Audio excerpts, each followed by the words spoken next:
রান্না করা আমার অনেক ভাল লাগে। মাশাআল্লাহ আমার রান্নাতে অনেক ধৈর্য। আর কেন জানি মানে নিজে ভালো রান্না করতে পারি এটা কিন্তু বলব না, এটা বলা যাবে না।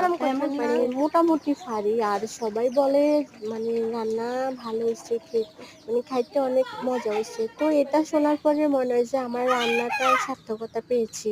মানে আমার রান্নাটা পরিপূর্ণ। আর আমি যে কষ্ট করছি রান্নাটার মধ্যে যে শ্রম করছি ওইটা কিন্তু মিটে যায়। কিন্তু শ্বশুরবাড়ির লোকও এটা বলে না, যেটা সত্য কথা। কখনো খেয়ে বলে না যে রান্না ভালো হইছে। বরং এটা বলে যে আমার মেয়ের রান্না মজা। আমার মেয়ে যেগুলা রান্না করে এগুলাই খাইতে মজা। তোমার রান্না ভালো লাগে না বা ছেলের বউয়ের রান্না ভালো লাগে না, মেয়ের রান্না ভালো লাগে। তো যাই হোক ওইটা কখনো মানে লাইফে মনে হয় না শুনবো। মানে শ্বশুরবাড়িতে মনে হয় না লাইফে কখনো শুনবো যে ছেলের বউয়ের রান্না ভালো। এটা মনে হয় না লাইফে শুনবো। আচ্ছা যাই হোক